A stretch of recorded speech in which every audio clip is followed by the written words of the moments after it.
तेलंगाना की चर्चित भाजपा नेत्री माधवी लता आज अयोध्या पहुंची। यहां उन्होंने रामलला का दर्शन किया। दर्शन के दौरान वह भावुक नजर आई। इसके बाद हनुमानगढ़ी में बजरंगबली का दर्शन पूजन किया। मीडिया से बात करते हुए उन्होंने कहा कि बाल रामचंद्र जी ने अल्पायु में ही कई राक्षसों का वध किया, सनातन धर्म और भारत का संरक्षण किया।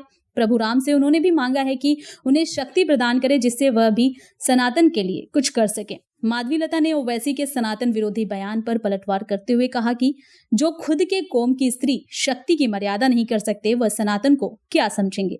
जब मोदी सरकार गैर हिंदू धर्म की महिलाओं को देवी मानते हुए उन्हें न्याय दिलाते हैं, तब भी उन्हें पीड़ा होती है। राहुल जैसे लोग भी ऐसे कानून के खिलाफ दिखाई देते हैं। उन्होंने कहा कि देश के चंद ऐसे लोग हैं जो मुसलमान तो नहीं हैं, केवल धर्म की आड़ में देश को बांटना चाहते हैं, नफरत फैलाना चाहते हैं।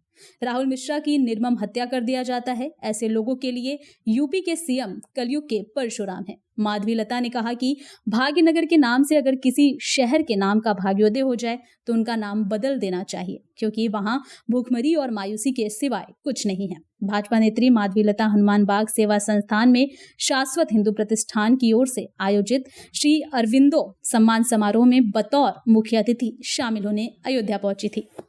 अभी ये भी पूछने वाली बात हुई है भैया, कैसे लगा कहने के लायक भी हम नहीं हैं।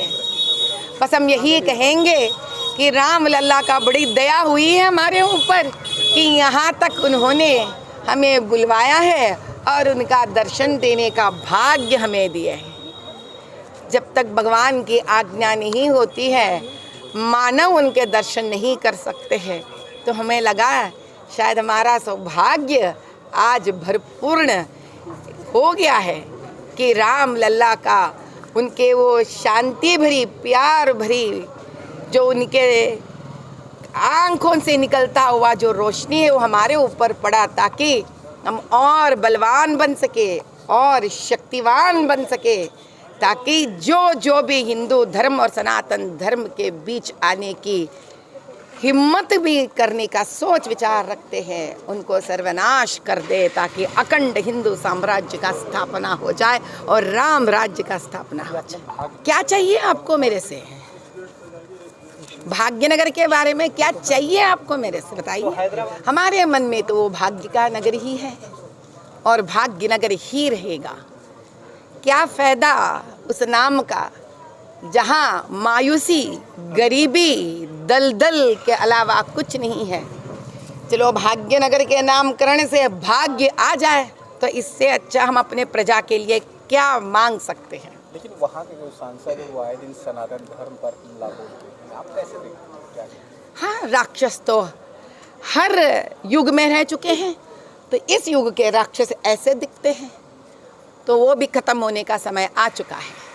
खत्म होकर ही रहेंगे, क्योंकि उनके पास कोई दूसरा चारा नहीं है। जब हिंदू जागृत हो जाता है, जब हिंदू अपने गहरी नींद से खुलकर उठ जाता है, तो सबसे पहले वो सनातन धर्म और हिंदू धर्म का संरक्षण ही करता है।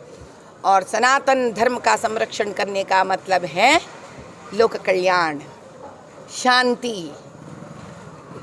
क्योंकि हिंदू ने कभी भी बेवजूद किसी के ऊपर हथियार नहीं उठाया है, मासूमों के ऊपर कभी गलत काम नहीं किया है, बच्चों के प्रति कभी गलत व्यवहार नहीं किया है, और स्त्री का संरक्षण ही शक्ति का संरक्षण मानते हैं। इसीलिए संपूर्ण तरह से हम राम लल्ला के यहाँ से एक ऐसी आशीर्वाद लेकर निकल पड़ेंगे, ताकि सिर्फ भाग्यनगर का ही नहीं, भारत का भी अगर किसी में मजाल हुआ इस देश के प्रति गलत सोचने का, उस सोच को तोड़ेंगे, मरोड़ेंगे और फेंक देंगे।